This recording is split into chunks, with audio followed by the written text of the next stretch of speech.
খেলাধুলায় তিনি বললেন কুল্লু লাহবিন ইয়ালহুবে রাজুল ফাহুয়া বাতিল, মানুষ যত খেলা খেলে সব বাতিল।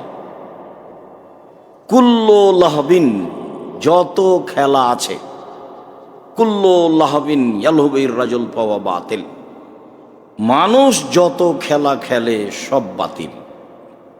তবে তিনটা খেলা খেলতে পারে। এক, রামিয়াহু বিকৌসিহি, তীর নিয়ে খেলা। মসজিদে যোদ্ধারা তীর প্রশিক্ষণ নিত মসজিদের ভিতরে।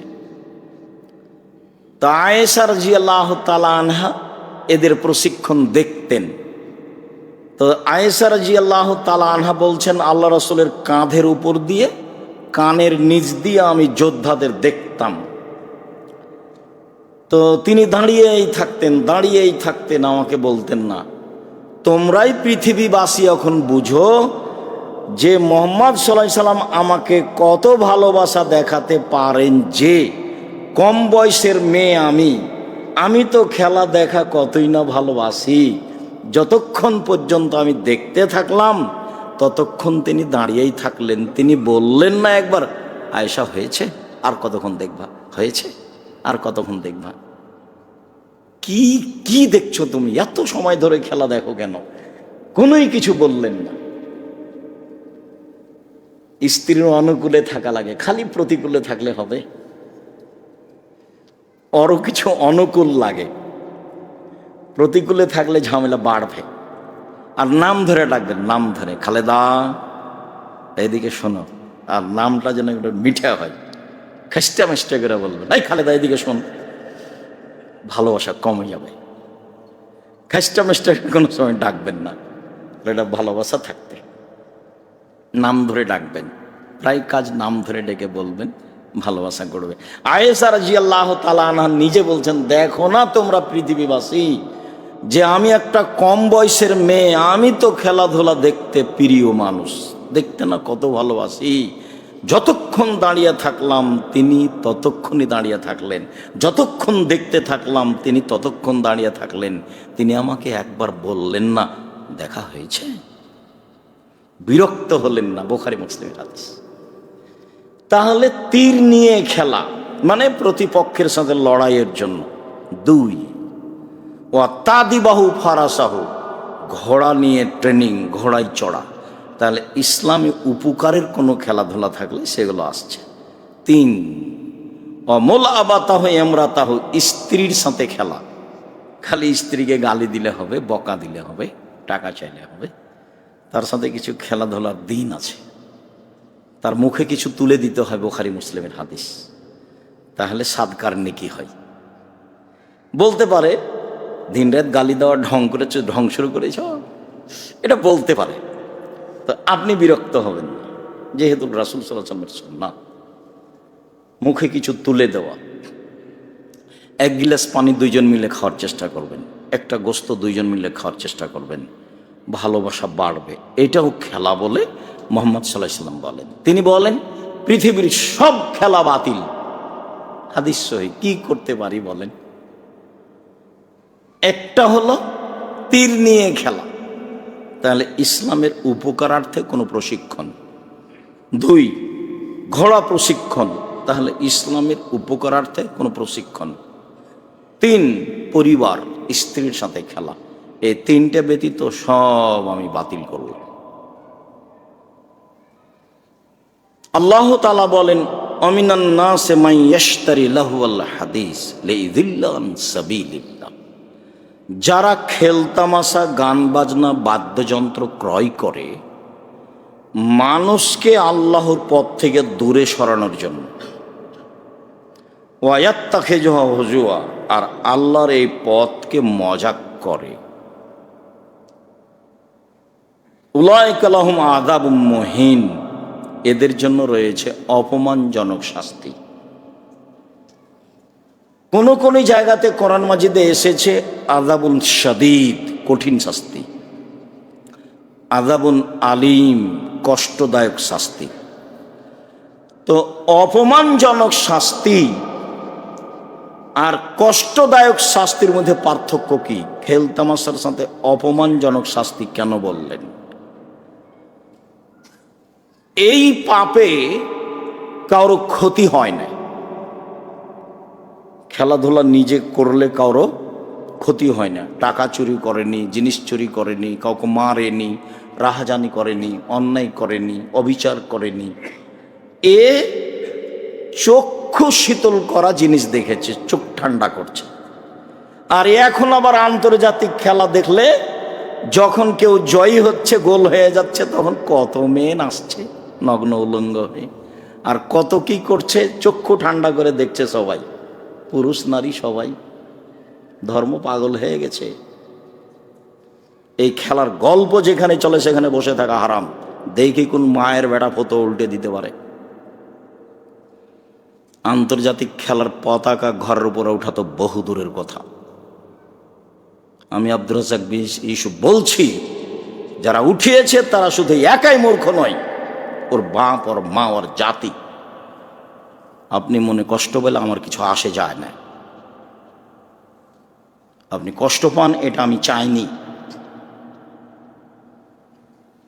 কেমনে আপনার ছেলে মেয়ে লাফালাফি করে সফলতা দেখে? কিসের সফলতা এটা? যেটা সবচেয়ে বড় জুয়া। 4 শ্রেণীর মানুষ জান্নাতে যাবে না। 4 শ্রেণীর মানুষ জান্নাতে যাবে না। এক, কোন বাপ মাকে মানে না যে। 2, কম্মার জুয়া খেলে যে। এর চেয়ে বড় হারজিত কি আছে?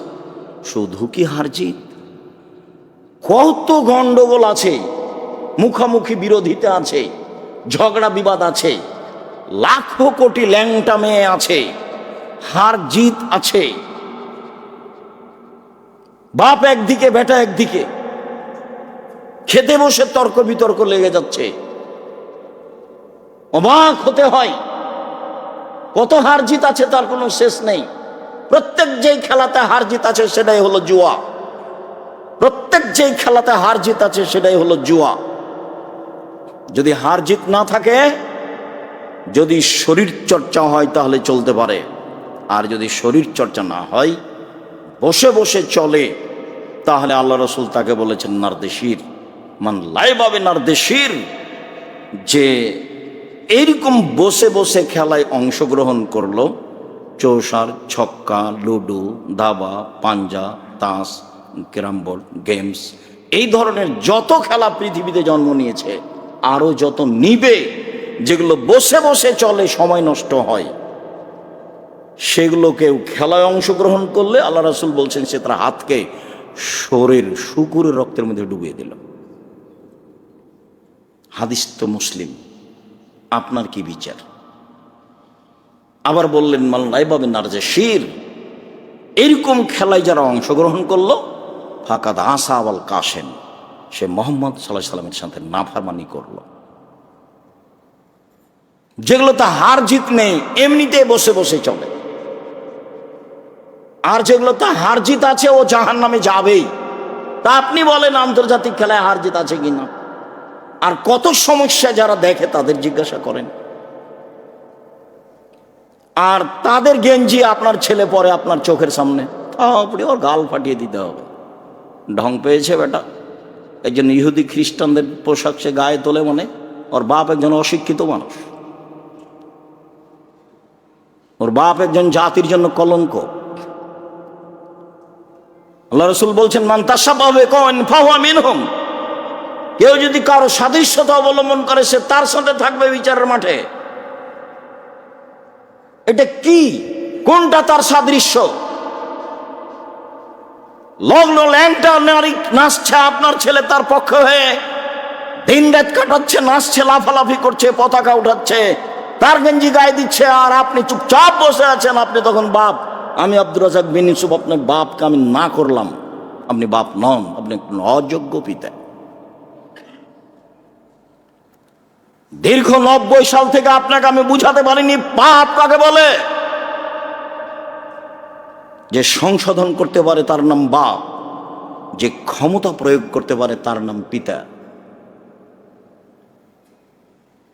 পাঁচটা হাদিস শুধু পরিবারকে কন্ট্রোল করার জন্য আল্লাহ রাসূল উল্লেখ করছেন। হাদিস পিটন, লাঠি।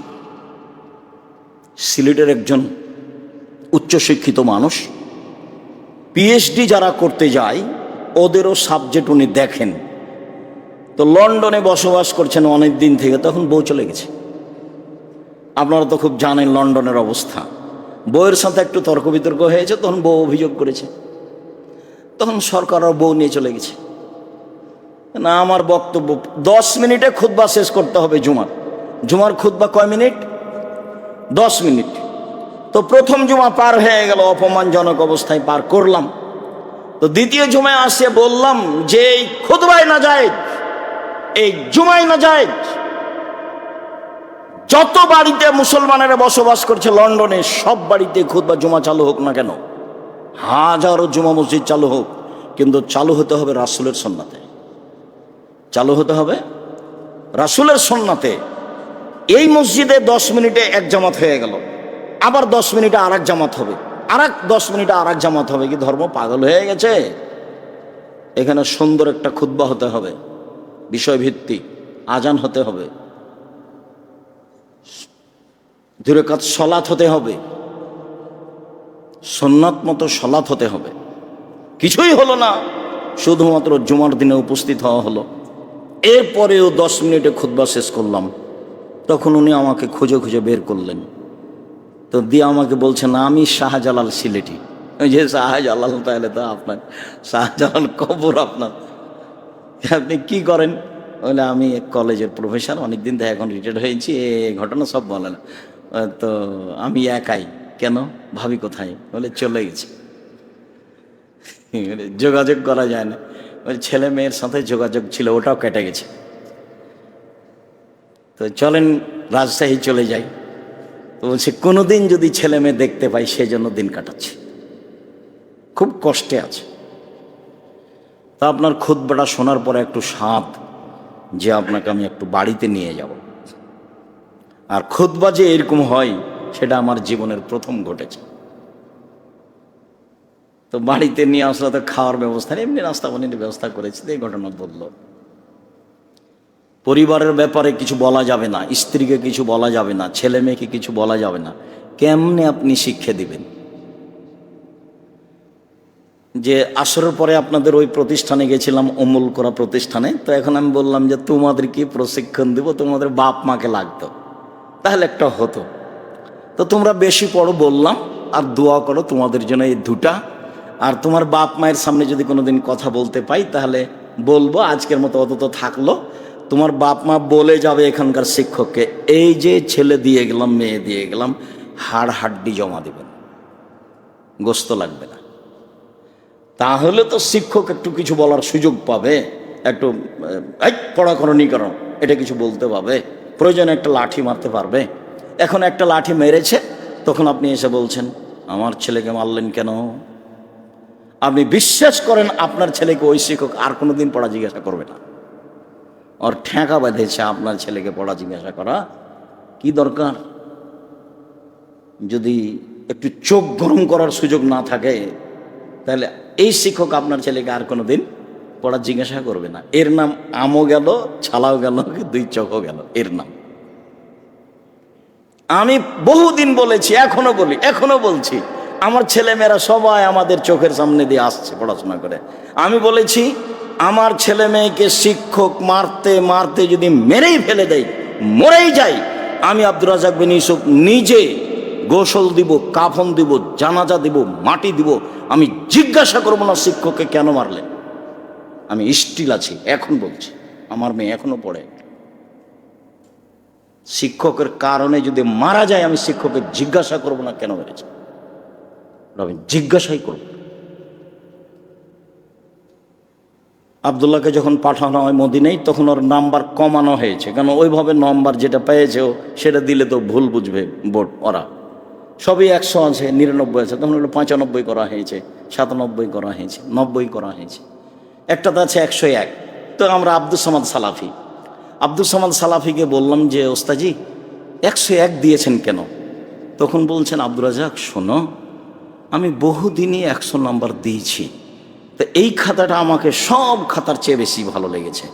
তাহলে বলো তো যদি 100 দিই তাহলে কি হলো? তখন আমি পথঘাট না পেয়ে 101 দিয়েছি।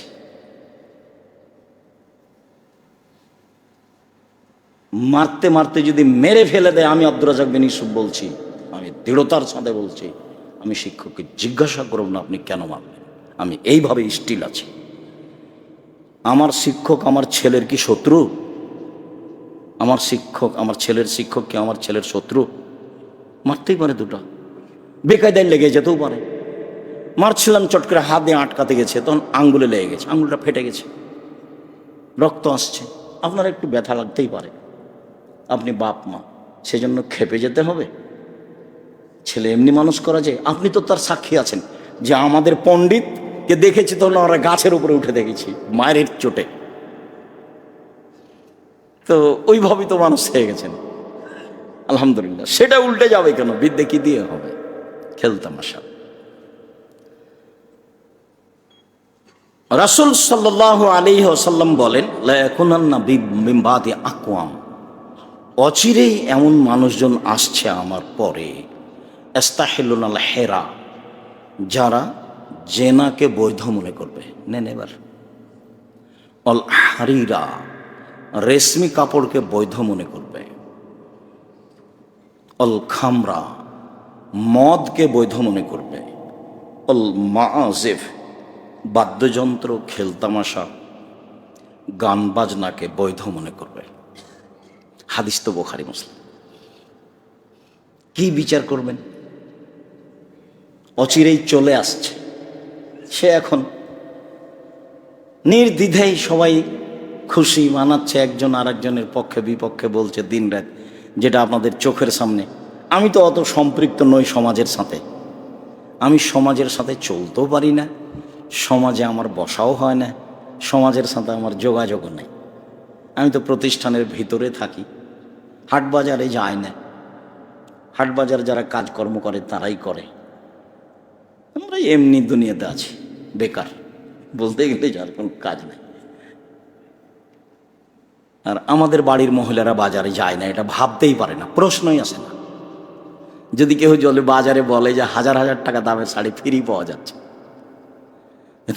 আমাদের বাসায় স্বপ্ন দেখবে না যে বাজার যাবে, এটা ভাবতেই পারে না। মানে ওরা এটা বুঝেইনি যে বাজারে যে কিছু নিতে হবে, কিনতে হবে। বাদ্যযন্ত্র, খেলতামাশাকে আমার উম্মত হালাল মনে করবে। আবু মুসা আশআরী রাদিয়াল্লাহু তাআলা আনহু বলেন, রাসূল সাল্লাল্লাহু আলাইহি ওয়াসাল্লাম বলেছেন, লা ইয়াসরাবান্না নাসু আল খামরা, মানুষরা মদ খাবে, ও ইসাম্ম বেগারে ইসমেহা, নামটা অন্য দিবে, অন্য নামে মদ খাবে। ও ইলজাফু আলা রুউসিহিম বিল মাআজিফ আল মুগান্নিয়াত, আর নেতাদের সম্মান করা হবে বাদ্যযন্ত্র দিয়ে, খেলতামাশা দিয়ে, আর গায়িকা দিয়ে।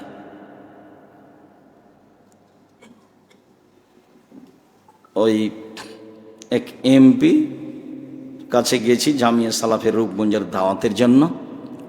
তো এখন এমপির সাথে একটু কথা বলবো, তো একটা বৈঠকে এমপি আছে স্কুলে। তো দেখছি যে সব মেয়েরা আসছে, নেচে আসছে, সামনে তারা নাচ গান শুরু করবে। আমি বলছি, ভাইজান তাড়াতাড়ি কথা শেষ করি, আমাকে স্টেজ থেকে নামি, আমি এসেছি সম্মেলনে, আপনাকে থাকতে হবে, দাওয়াত দিতে এসেছি, আপনি উপস্থিত থাকবেন, আমি গেলাম। আচ্ছা ঠিক আছে, দেখবো, আপনি একটু সরকারি চা খেয়ে যান। আমি এখন সরকারি চা খাবো না। তো আল্লাহর রাসূল বলছেন, বুখারী মুসলিমের হাদিস, যে নেতাদেরকে সম্মান করা হবে গান বাজনা দিয়ে, বাদ্যযন্ত্র দিয়ে, গায়িকা দিয়ে। এবার আল্লাহ রাসূল বলছেন, ইয়াকসুফুল্লাহু বিহিমুল আরজা, এদের উপরে ভূমিকম্প হবে, এরা মাটিতে ধসে যাবে, এরা মাটির নিচে চলে যাবে। ওয়ায়াজাল মিনহুমুল কিরদাতা ওয়াল খানাজির, আল্লাহ এদের করে দিবে শোর, আল্লাহ এদের করে দিবে বানর, আল্লাহ এদের করে দিবেন শুকুর, এদের করে দিবেন বানর। কেন? এরা খেলতামাশা বাদ্যযন্ত্রে নিয়ে মত্ত, এরা নেতাকে গায়িকা দিয়ে, বাদ্যযন্ত্র দিয়ে, খেলতামাশা দিয়ে সম্মান জানায়। হাদিস তো বুখারী মুসলিম। আমার আর আপনার এখানে কি বিচার আছে?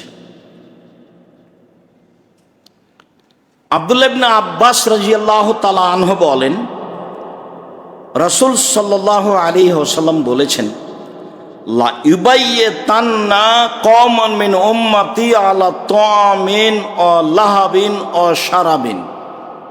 আমার উম্মত বহু মানুষ, পুরুষ নারী, রাত অতিবাহিত করবে খেলা নিয়ে, গান বাজনা নিয়ে, বাদ্যযন্ত্র নিয়ে, গায়িকা নিয়ে। আমার উম্মত রাত অতিবাহিত করবে। দেখেন ঘন্টার ঘন্টা বসে আছে, বিশাল পর্দা লাগিয়ে দিয়েছে, দিয়ে সারা রাত চলছে। আর কে কত খুশি হচ্ছে, হাততালি দিচ্ছে। হাততালি দেওয়া ইহুদি খ্রিস্টানদের কাজ। হাততালি দেওয়া ইহুদি খ্রিস্টানের কাজ। কি করছে তার বাস্তবতা আপনি ভালো জানেন, আমার চেয়ে অনেক বেশি ভালো জানেন। রাসূল সাল্লাল্লাহু আলাইহি ওয়াসাল্লাম বলছেন, এসব কিছু নিয়ে রাত অতিবাহিত করবে। ফায়াসবাহু, এরা সকাল করবে। ফায়াজুল্লাহুল খিরজালাল কানাদির, আল্লাহ এদেরকে করে দিবে সোর, এদেরকে করে দিবেন বানর। আল্লাহ এদেরকে করে দিবেন শুকুর, এদেরকে করে দিবেন বানর। আনাস রাদিয়াল্লাহু তাআলা আনহু বলেন, রাসূল সাল্লাল্লাহু আলাইহি সাল্লাম বলেছেন, লা ইয়াকুনান্না ফি হাযিহিল উম্মতি খাসফুন ও মাসফুন ও কাযফুন। আমার এই উম্মতে ভূমিকম্প হবে, আমার এই উম্মতের উপরে গজব নাজেল হবে, আমার এই উম্মতের আকার আকৃতি পরিবর্তন হয়ে যাবে। সন্ধ্যায় থাকবে মানুষ, সকালে হবে শুকর। সন্ধ্যায় থাকবে মানুষ, সকালে হবে বানর। একদিন হবেই, এই যে বাড়ছে এগুলো একদিন এরকম হয়ে যাবে। সকালে মানুষ, সন্ধ্যায় মানুষ, সকালে বানর হয়ে গেছে, একবারে হুবাহু বানর হয়ে যাবে। যেহেতু রাসূল সাল্লাল্লাহু আলাইহি সাল্লাম বলছেন, সব হাদিস সহিহ, সকালবেলা নিজেকে দেখবে বানর, সকালবেলা নিজেকে দেখবে শুকর। কেন? তিনটা কারণ। এক, এই যা শারিবুল খুমরা, যখন তারা নেশাদার দ্রব্য পান করে। দুই, জাহারাতিল কায়নাত, মেয়েরা যখন নাচবে। তিন, জারাবুবিল মাজেব, যখন বাদ্যযন্ত্র খেলতামাশা প্রকাশ পাবে। এখন তো সব দোকানে বাজনা বাজে, সব জায়গাতে মেয়ে নাচে, খেলতামাশা বাদ্যযন্ত্র একবারে সয়লাভ। মানুষ, ওটা কোথায় গত বছর না কোন বছর খেলা হলো, কোন দেশ ওটা? কাতার। বাংলাদেশের লোক খেলা দেখতে গেছে সপরিবারে কাতারে বাসা ভাড়া নিয়ে, 15 দিনের জন্য বাসা ভাড়া নিয়েছে, সপরিবারে গিয়ে থাকছে। এরকম শত পরিবার বাংলাদেশে আছে। টাকার অভাব নাই অনেকের, মাশাআল্লাহ টাকা আছে। যদিও টাকা কোথায় খরচ করতে হবে তারাকে কেউ বলেনি, আর নিজেরাও ভাবে না কোনো সময় যে টাকা কোথায় খরচ করতে হবে, যে সেখানে থাকছে। পরবর্তী খেলা কোন দেশে হবে বলো, তোমরা জানো না? পরবর্তী খেলা সৌদি আরব, তাই না? সিরিয়াল ওরাই নিচ্ছে। কিয়ামতের লক্ষণ আরব ভূখণ্ডের উপরে প্রকাশ পাবে। কিয়ামতের লক্ষণ কোথায় প্রকাশ পাবে? সব আরব ভূখণ্ডের উপরে। ইহুদি খ্রিস্টানেরা তো আগে থেকে নেই, এখনো নেই, কোনোদিনই থাকবে না। ওদের মন্দ চরিত্রের কথা আল্লাহ রাসূল আগেও বলেছেন, এখনো বলেছেন। আমি আংশিক জানা কথা বললাম, সৌদি আরবে নাও হতে পারে, তোমরা এটা অবগত হতে পারো, বিষয়টা দেখতে পারো।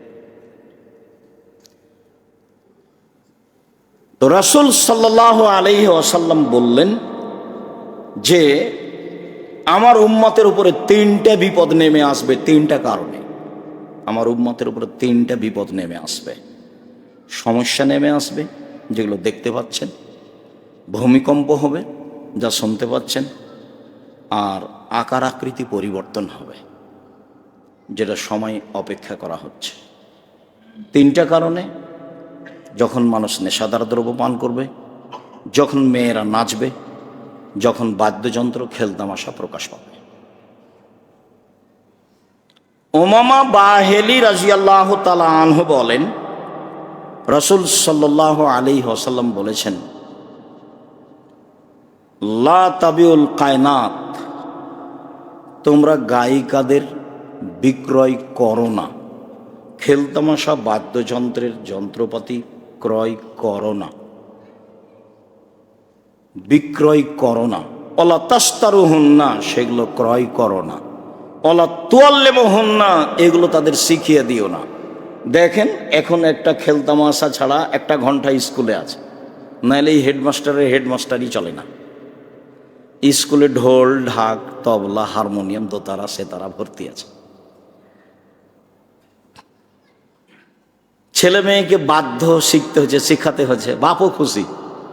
বাপ বসে দেখছে মেয়ে কেমন নাচতে পারে 16 ডিসেম্বরে, সুন্দর বসে আছে স্টেজে আর মেয়ে নাচছে, তখন বাপ খুশি। আপনারাই বলেন, এ বাপ না পশু? পশু। আমাকে কোনোদিন কষ্ট লাগেনি এই কথা বলতে, লম্বা সময় থেকে বলে আসছে, লম্বা সময় থেকে আমার ভীতি কাজ করে না। আমি মুসলিম চিররণবীর, মরণকে করি না ভাই। মরলে শহীদ, বাঁচলে গাজী, উভয়ই সমান। মরাও যতটুকু, বাঁচাও ততটুকু, সবই সমান। আপনাকে বিবেচনা করে কথা বলতে হবে, এইটা আমার প্রয়োজন কাজ করে না। আমি দাঁড়াইনি, এইটা তাৎক্ষণিক নয়, আগে আমি বলেছি, বাম দিকে বলেছি, জনাব প্রধানমন্ত্রী তো আসছেন, দাঁড়াবেন? তো হেসে উঠেছে। ফেতনা না দাঁড়ালে একটা ফেতনা, তাহলে ফেতনায় যদি হয়তো মোহাম্মদ সাল্লাল্লাহু আলাইহি ওয়াসাল্লাম তো সবচেয়ে বেশি ফেতনা করেছেন। মাবুদ ছিল একজন, তিনি বলেছেন কতজন? মাবুদ ছিল 360 জন, তিনি বললেন একজন, সমানে গন্ডগোল বেঁধে গেল। তাহলে এটা ফেতনা? হক ফেতনা নয়, হক ফেতনা নয়। আর যে ডান দিকে আছে তাকে বলছি, কি খবর, হাত তুলে দোয়া করবা নাকি? একটু পরে তো হাত তুলে দোয়া হবে। তখন আমি বলছি, মনে রেখো, অল্প দিন বাঁচতে এসে পরকাল হারাতে রাজি নয়। মানে আমার এটা দৃঢ়তা কাজ করে না যে আপনার কাছে আমার রুজি আছে, এটা আমার কাজই করে না। আপনি যদি আমাকে অপমান করে বিদায় করে দিবেন, টাকা পয়সা দিলেন না, আমি চলে যাব। কতদিন প্রোগ্রাম করেছি, 1 পয়সা দেয়নি, পরীক্ষা করে দেখেছি, দেখি কি বলে, কিছুই বলিনি। এখন একদিন বলছে, আব্দুর রাজ্জাক সাহেব আপনি আমার নাম জানেন না, কিন্তু নাম জানলে মনে হয় বলতেন, আমি প্রোগ্রাম করেছিলাম, টাকা দিইনি। ভালো করেছেন। আমি বলছি যে রংপুর থেকে, দিনাজপুর থেকে রাজশাহী চলে গেছি, 1 পয়সা দেয়নি। গাড়ি ভাড়া তো আমার কাছে আছে আলহামদুলিল্লাহ। পয়সা নিয়ে দাওয়াত দিতে হবে, এটা আমার মাথায় কোনোদিন কাজ করে না। কেউ যদি আমাকে বলেছে যে 10,000 টাকা পাঠিয়ে দিচ্ছি, প্রোগ্রামটা নেন, তখন আমি বলেছি আপনার প্রোগ্রামই নিব না।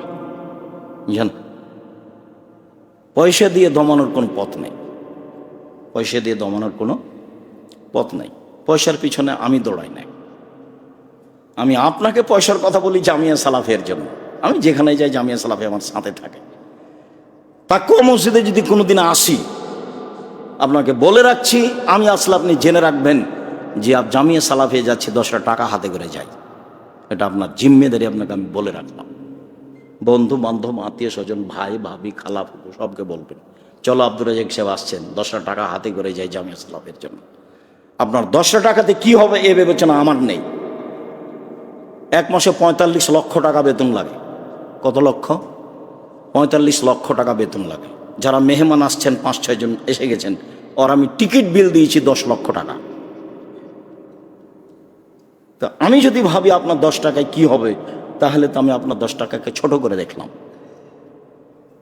আপনার 10 টাকাকে আমি বরকত মনে করি। খুতবাতে তো আপনাকে আমি খুব ভালোভাবে বলেছি, জামিয়া সালাফে বিদেশি পয়সা দিয়ে চলে না, কোনো সংস্থা দিয়ে চলে না, কোনো বিত্তশালী দিয়ে চলে না, সরকারের অনুদানে চলে না। জীবনে কোনোদিন সরকারের কাছে আমি টাকা চাইবো, এটা আমার ভেতরে কাজ করেনি। আমাকে বলছে যে আব্দুর রাজ্জাক সাহেব সেদিন যে দেখা করলেন তো জামিয়ার কথা কিছু বলেছিলেন?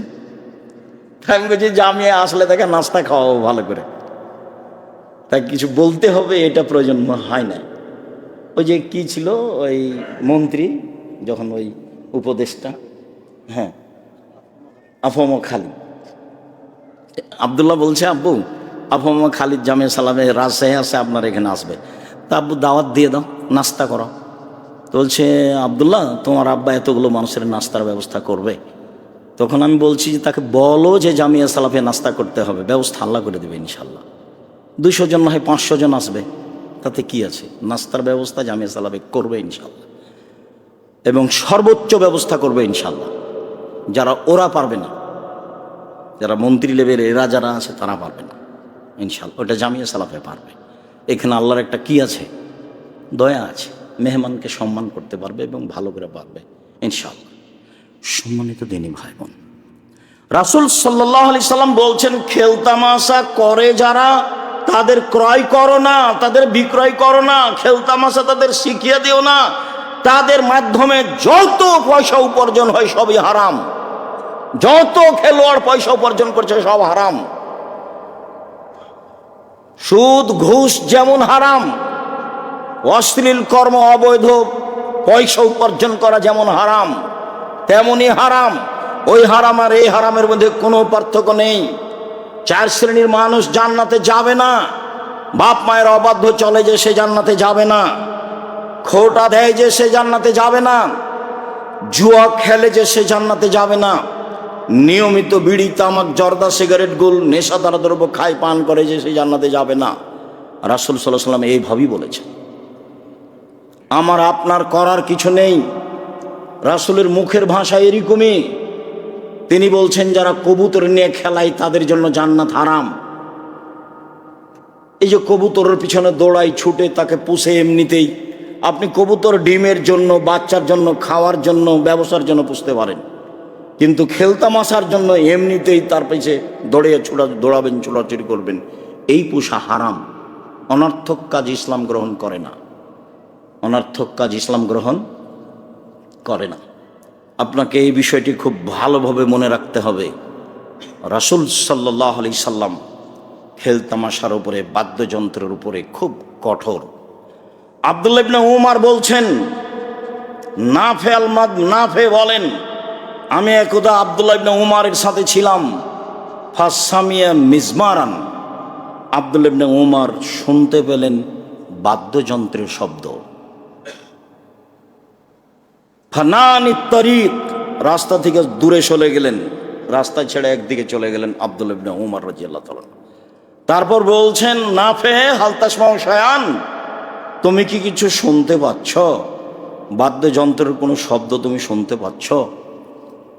আমি বললাম, জি না, এখন কিছু শুনতে পাচ্ছি না। ফারাফা ইসবাইহি মিন উজনাইহি, তিনি তার 2 কান থেকে আঙ্গুল সরিয়ে নিলেন। বাদ্যযন্ত্র শোনার সাথে সাথে তিনি তার কানে আঙ্গুল ঢোকালেন, আঙ্গুল ঢুকিয়ে দূরে সরে গেলেন। দূরে সরে গিয়ে বলছেন, নাফে বাদ্যযন্ত্রের কিছু শব্দ শুনতে পাচ্ছ? জি না, শুনতে পাচ্ছি না। তখন তিনি কান থেকে 2 হাত সরালেন, সরিয়ে বলছেন, আমি একদা মুহাম্মদ সাল্লাল্লাহু আলাইহি সাল্লামের সাথে ছিলাম, তিনি বাদ্যযন্ত্রের শব্দ শুনলেন, শুনে তিনি তার 2 কানে আঙ্গুল দিলেন, আঙ্গুল দিয়ে রাস্তা থেকে সরে গেলেন। সরে গিয়ে বললেন যে, আব্দুল্লাহ ইবনে উমর, তুমি কি বাদ্যযন্ত্রের কোনো শব্দ শুনতে পাচ্ছ? আমি বললাম, জি না। তখন রাসূল সাল্লাল্লাহু আলাইহি সাল্লাম কান থেকে আঙ্গুল সরিয়ে নিলেন। বিচার করেন তো দেখি, হাদিস তো সহিহ। তাহলে এই খেলতামাশা বাদ্যযন্ত্রের অবস্থা কি হতে পারে? কিন্তু রাসূল সাল্লাল্লাহু আলাইহি সাল্লামের বাস্তব জীবনের কথা।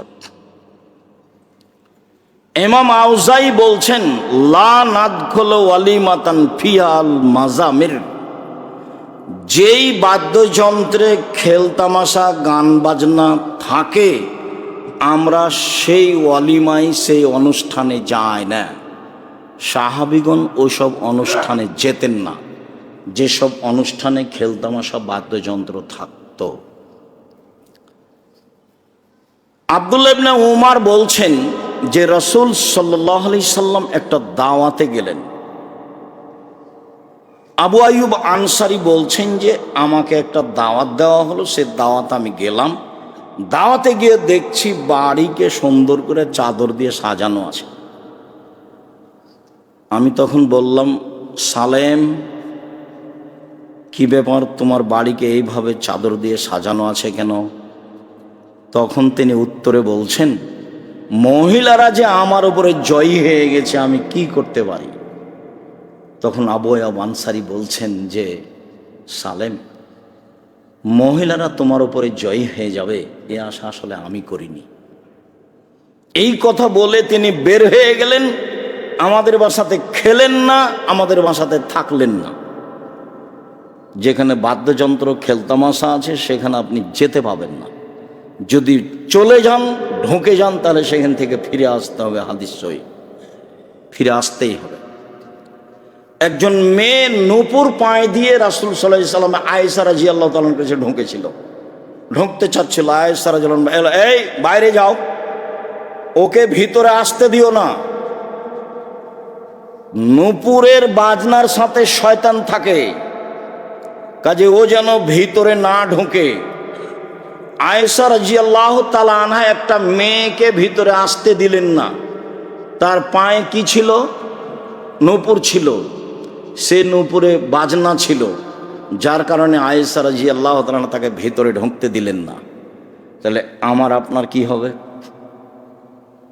দেখুন, উপদেশ বইয়ে গান বাজনা বাদ্যযন্ত্র একটা আলোচনায় আছে। আপনি মনে রাখবেন, আন্তর্জাতিক খেলা সবচেয়ে বড় জুয়া। এর চেয়ে বড় জুয়া, এর চেয়ে বেপর্দা অশ্লীল কাজের খেলতামাশা, এর চেয়ে মারামারি, রাহাজানি, পক্ষপাতিত্ব হওয়ার খেলতামাশা পৃথিবীতে আর নেই। একে সামনে রেখে মানুষ পোশাক পরিবর্তন করেছে। দেখেন, অরি জার্সি, অরি এগুলো গায়ে দিয়ে। এই যে আপনার ছেলেটা যে ওই খেলোয়াড়ের পোশাক পরেছে, এটা আপনাকে কেমন লাগে? ওই যে এইভাবে চুল ছেটেছে, উপরে রেখেছে, সব নিচে কেটে দিয়েছে, এটা কি? সেদিন বলছিলাম না আপনাকে, এইখানেই তো বলছিলাম যে লন্ডনে এক মসজিদে জুমার খুতবা দিয়ে নামছি, তো একটা লোক দৌড়িয়ে এসে বলছে যে আমার ছেলের জন্য দোয়া করেন, আমার ছেলের জন্য দোয়া করেন। তো তখন তার ছেলের ওই মাথার চুল এইভাবে কাটা আছে। তো আমি মাথায় হাত দিয়ে বলছি, কি ব্যাপার, এরকম কেন? তো পাশে দেখছি ওইরকম একটা আছে, সাজ করা আছে, ছবি দেওয়া আছে, ওইভাবেই চুল কাটা আছে। তাই আমি বলছি, দুঃখিত, আপনি ছেলে সাথে নিয়ে এসেছেন, দোয়া চাচ্ছেন, এটা রাসূল সাল্লাল্লাহু আলাইহি ওয়াসাল্লামের সুন্নাত, আমি দোয়া করতে পারি, তাতে আপত্তি নেই আমার, কিন্তু ছেলের মাথার চুলে এমন কেন? আপনি কেমন পিতা? আল্লাহ রাসূল বলছেন, জাল ওয়ালিদ কাল মুআল্লিম, পিতা হলেন শিক্ষকের মতো। আমি যেমন তোমাদের শিক্ষক, মুহাম্মদ সাল্লাল্লাহু আলাইহি ওয়াসাল্লাম বলছেন, আমি যেমন তোমাদের শিক্ষক, পিতা হলেন তেমনি শিক্ষক। মানে পিতা ছেলে মেয়ের জন্য শিক্ষক, এ কথা মুহাম্মদ সাল্লাল্লাহু আলাইহি ওয়াসাল্লাম বলছেন। খালি কি পিতা ছেলে মেয়েকে উপার্জন করে খাওয়াবে? তো খাওয়াই যদি, তো শিক্ষক বলছেন কেন আল্লাহ নবী? কেন আল্লাহ রাসূল বললেন যে ওর রাজুল সাইয়্যিদ ওয়াল মারাতু সাইয়্যিদা? পিতা হচ্ছে কর্তা আর মা হচ্ছে কর্ত্রী। নিজের কর্ম করে যে তাকে বলে কর্মী, অপরের কাজ দেখে যে তাকে বলে কর্তা। নিজের কাজ করে যে তাকে বলে কর্মী। আপনি 5 ওয়াক্ত সালাত আদায় করলেন, আপনি কর্মী। ছেলে মেয়েকে যখন সালাত আদায় করতে বলবেন, তখন আপনি কর্তা। রাসূল সাল্লাল্লাহু আলাইহি সাল্লাম বলছেন, ওর রাজুল রাইন ফি আহলি বাইতিহি, পিতা বাড়িতে দায়িত্বশীল। বিচারের মাঠে থেকে দায়িত্ব সম্পর্কে জিজ্ঞাসা করা হবে। ওয়াল মারাতু রাইয়া, মা দায়িত্বশীলা। বিচারের মাঠে মাকে জিজ্ঞাসা করা হবে তার ছেলে মেয়ে সম্পর্কে। যদি উপযুক্ত জব না থাকে, ফলাফল ভালো হবে না। তাহাজ্জুদ পড়ে সব এই পদে কেটে যাবে।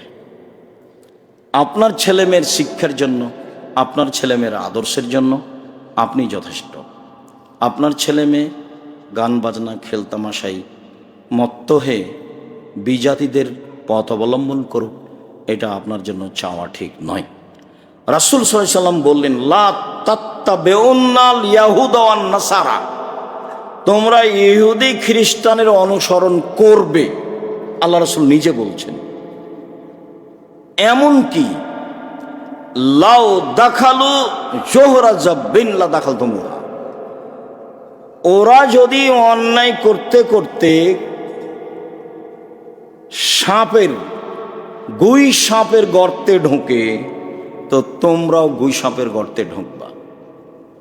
মানে অন্যায় করতে করতে যা কিছু করবে তা তোমরাও করবা। হাদিস বুখারী মুসলিম। আর জুমার খুতবাতে বলছিলাম, রাসূল সাল্লাল্লাহু আলাইহি ওয়াসাল্লাম বললেন যে ডান হাতের বিঘত যেমন বাম হাতের সমান, ডান পায়ের জুতা যেমন বাম পায়ের সমান, সমান সমান যেমন তোমরা কৃষ্টি কালচারে তাদের সাথে মিশে যাওয়া সমান সমান তেমন। দিয়ে নিচে নামতে লাগলেন। নিচে নামতে নামতে নামতে বলছেন, তারা যদি মায়ের সাথে জেনা করে থাকে তোমরাও করবে। তোমাদের কাছে তাদের নিয়ম মানতে গিয়ে মায়ের সাথে জেনা করা ভারী কাজ হবে না। তো ওদের কাছে তো ধর্ম নেই, তো তারা তো মায়ের সাথে অশ্লীল কাজ করতে পারে, স্বাভাবিক। তাহলে আপনি তার অনুসরণ করতে করতে এটা আপনার কাছে স্বাভাবিক হয়ে যাবে। স্কুল চলে তাদের নিয়মে, কলেজ চলে তাদের নিয়মে, খাতা কলম তাদের নিয়মে, বাড়িঘর তাদের নিয়মে, খেলতামাশা তাদের নিয়মে, জার্সিটা তাদের নিয়মে, মাথার চুল তাদের নিয়মে, খাওয়া তাদের নিয়মে, বসা তাদের নিয়মে, তো বাকি থাকলো কি? চলাফেরা তাদের নিয়ম। আল্লাহ রাসূল বললেন, জাহেলিয়াতের যুগের যত নিয়ম কানুন ছিল, ইহুদি খ্রিস্টানের যত নিয়ম কানুন ছিল, হিন্দুদের যত নিয়ম কানুন ছিল, সব আমি পায়ের নিচে রেখে দিলাম। সুদ প্রথা জাহেলিয়াতের যুগের নীতি আমি পায়ের নিচে রেখে দিলাম, আমি বাতিল ঘোষণা করলাম। বাতিল ঘোষণা করতে গিয়ে আমার চাচার যত সুদ লেনদেন ছিল সব বাতিল করলাম। উনি তো আর বাপের কথা বলতে পারবেন না। ভাতিজাও হক পথে চাচার অর্থ সম্পদের উপরে ক্ষমতা প্রয়োগ করতে পারে। এই যে হজের মাঠে বললেন, বিদায়ী হজে, জনগণ, সুদ প্রথা জাহেলি প্রথা আমি বাতিল করলাম, আমার চাচার যত সুদ ছিল সব বাতিল করলাম। চাচার সাথে পরামর্শ করেননি, বাতিলই। টাকা পয়সা তো চাচার, ক্ষতি হচ্ছে এখন কার? চাচার। কিন্তু ওটা যে হারাম, চাচার পক্ষ থেকে পূর্ণ স্বাধীনতা আছে, নইলে এই কথা বলেন কি করে? পৃথিবীর মানুষ শুনে রেখো, জাহেলিয়াতের কৃষ্টি কাচাল সব বাতিল করলাম। সুদ জাহেলি প্রথা আমি সেটা পায়ের নিচে রেখে দিলাম, আমি আমার চাচার সুদ বাতিল ঘোষণা করলাম। সেই দিন থেকে যত জাহেলি প্রথা আছে সব নিষিদ্ধ মর্মে খেলতামাশা, বাদ্যযন্ত্র, জুয়া, এগুলো সব হারাম। একাধিক দিন বলেছি, মনে আছে। ওখান থেকে আবারও দুটো কথা বলছি। দুনিয়াতে দুটা কাজ আছে মানুষ না করেই পাবে, মনে আছে? তার একটা হলো জুয়া খেলা। কেউ যদি কাউকে বলে আসো জুয়া খেলি, কেউ যদি বলে আসো ওকা মেরোকা, আমি তোমার সাথে জুয়া খেলতে চাচ্ছি, এই কথাটা যদি বলে তাহলে তাকে কাফারা দিতে হবে। খেলেনি, খালি বলেছে আসো খেলি, তাহলে তাকে কি করতে হবে? কাফারা দিতে হবে। অবাক পাপ, এরকম পাপ দুনিয়াতে নেই। আর একটা এরকম আছে, না করেই পাপী, খালি বলেছে আসো জুয়া খেলি। এখন 10 জন মিসকিনকে 100 কেজি করে চাউল দিতে হবে। এবার তুমি বলো যে যেখানে বিশাল পর্দায় খেলা দেখছে সেখানে তুমি দাঁড়িয়ে থাকতে পারো কিনা? এমনি তো ঈমান থাকলে সেখানে থাকা যাবে না। আপনাকে তো আমি 2 জন যেখানে বসে আছে বসে থাকতে নিষেধ করেছি। দোকানে যাওয়ার পদ্ধতিও বলেছি। দোকানে গিয়ে বলবেন আসসালামু আলাইকুম, আহমাদ লবণ আছে? জি আছে। 2 কেজি লবণ দাও। কাঁচামরিচ আছে? জি আছে। 200 কাঁচামরিচ দাও। বাস, নিয়েছেন, টাকা দেওয়া হয়েছে, আসসালামু আলাইকুম। আপনাকে আমি 5 মিনিট ওখানে দেরি করবেন এটা আমি চাইনি, এটার আসলে অনুমোদন দিচ্ছেন না। ওখানে বসে সময় কাটানো হবে না, কথা বলা হবে না, আড্ডা পিটা নিষেধ। বাঁচার 3টা পথ, তার একটা হলো পাপের জন্য কাঁদো, তার একটা হলো জরুরি প্রয়োজন ছাড়া বাড়ি ত্যাগ করবে না। জরুরি প্রয়োজন ছাড়া বাড়ি ত্যাগ করা হবে না, বাড়িটাকে প্রশস্ত রাখতে হবে। কেন আপনি বাইরে গিয়ে বসে থাকবেন? রাসূল সাল্লাল্লাহু আলাইহি সাল্লাম যেটা বললেন, কেউ যদি কাউকে বলে আসো জুয়া খেলি, তাহলে কি দিতে হবে? কাফফারা। কি কাফফারা দিতে হবে? 10 জন মিসকিনকে 1.25 কেজি করে চাউল দিতে হবে। তাহলে মোট কত চাউল লাগলো? 12.5 কেজি, নাকি? দেখেন তো, 12.5 কেজি নয়, 10 জন মিসকিনকে 1.25 কেজি করে চাউল দিতে হবে। মিসকিনকে আর ফকিরকে? ফকির যে চেয়ে বেড়ায়, আর মিসকিন যে চাইতেও পারে না, সংসারও চলে না, ও বাড়ির পাশে আছে, সে আবার আপনার বদনাম করে, কেমনে তাকে দিবেন? আমার মা বলছে ওরা তো দিন রাত বদনাম করে, ওদেরকে কাপড় দিতে বলছিস? মা, ওখান থেকে শুরু করতে হবে। যে বদনাম করছে ওখান থেকে শুরু করতে হবে। এটাই পৃথিবী। আর আপনি কারো উপকার করলে সে আপনার ক্ষতি করবে, এটা স্বাভাবিক গতি, মনে রাখবেন। স্বীকার করেই উপকার করতে হবে। আপনি যত বেশি উপকার করবেন, ক্ষতির সম্ভাবনা তত আছে। যাকে খুব ভালোবেসে ব্যবসাতে নিয়েছেন, সে একদিন মেরে চলে যাবে। ব্যতিক্রম হবে না তা বলি না, হবে, ব্যতিক্রম হতে পারে, তবে এটাই স্বাভাবিক। আরেকটা পাপ আছে, না করেই পাপী, সেটা হলো মেয়ে মানুষ যদি সাজগোজ করে বের হয় তাহলে ও ব্যভিচারিণী, অথচ জেনা করেনি। মেয়ে মানুষ যদি সাজগোজ করে বের হয় তাহলে ও কি? ব্যভিচারিণী। এই কথা আল্লাহ রাসূল বলছেন, আমার আর আপনার কিছু করার নেই। যদি সাজগোজ করে বের হয় তাহলে ও ব্যভিচারিণী, আল্লাহ রাসূল এই কথা বলছেন, অথচ জেনা করেনি। ও জেনা করেনি। ইসলাম তার এই সাজগোজ বাহিরে গ্রহণ করেনি। এখন মেয়ে মানুষ রাস্তা সবাই দেখা যাচ্ছে, এরা সবাইকে হিন্দুর মেয়ে, যেগুলো রাস্তায় দেখা যাচ্ছে সেটা আপনারই হবে, না হলে আপনার ভাতিজি হবে, না হলে আর কোনো ভাইয়ের মেয়ে হবে।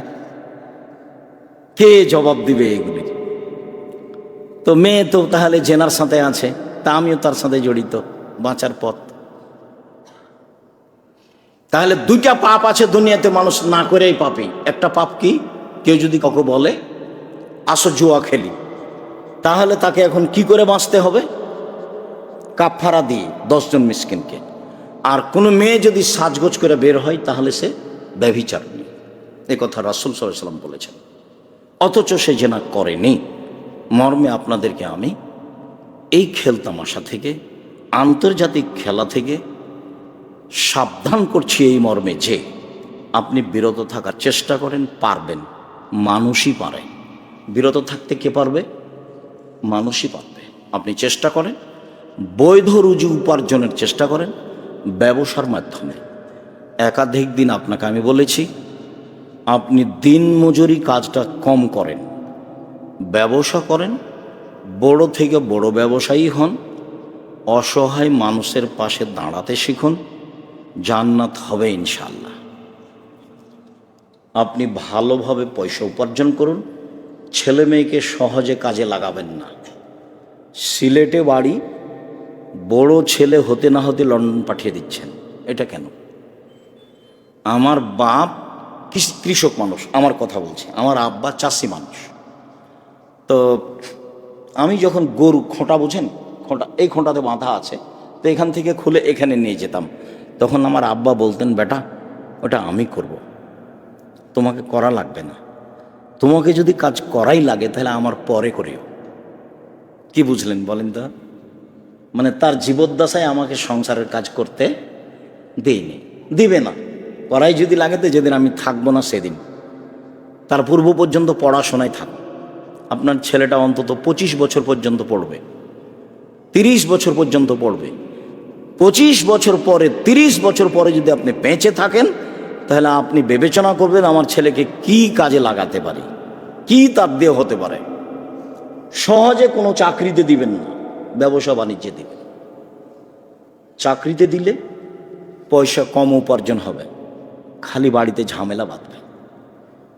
পয়সা কম উপার্জন হলে ঝামেলা বাঁধে, ভাইয়ের সাথে গন্ডগোল হয়, বাপের সাথে গন্ডগোল হয়, বাপকে বলে এই করতে হবে, সেই করতে হবে, এই জমি দিতে হবে, সেই জমি দিতে হবে। ছেলে যেন বেশি পয়সা উপার্জন করতে পারে, সে পথ, সেই সহযোগিতা আপনাকে করে দিতে হবে। বিবাহ দিয়ে ছেলেকে ভিন্ন করে দিতে হবে। ভিন্ন করে দেখতে হবে যে ছেলে আমার কি করে সংসার চালায়। আর বড় ব্যবসায়ী চট করে ছেলেকে বড় ব্যবসার মালিক করবেন না, আগে বড় ব্যবসার পিয়ন করবেন ছেলেটাকে। ছেলেটা লন্ডন থেকে পড়ে এসেছে। কি বলেন আব্দুর রাজাক সাহেব, আমার ছেলেকে পিয়ন করব? এটা কথা হলো? ঢাকার একজন ব্যবসায়ী ছেলে, ভালো উচ্চশিক্ষিত, ওও বড় ব্যবসায়ী, তার ছেলেকে 1 বছর পিয়নের কাজে রেখেছে আর 2 বছর হিসাবের কাজে রেখেছে, দা বেতন দিয়ে। 3 বছর পার হওয়ার পরে ছেলেকে ব্যবসার মালিক করেছে। তাকে বুঝতে দিতে হবে। সম্মানিত দিনী ভাই বোন, আমি আপনাকে আন্তরিকভাবে অনুরোধ জানাচ্ছি, অবশ্যই পরিবার নিয়ে বিচার করবেন, অবশ্যই খেলতামাশা থেকে বেঁচে থাকবেন নিজে, অবশ্যই পরিবারকে বাঁচানোর চেষ্টা করবেন।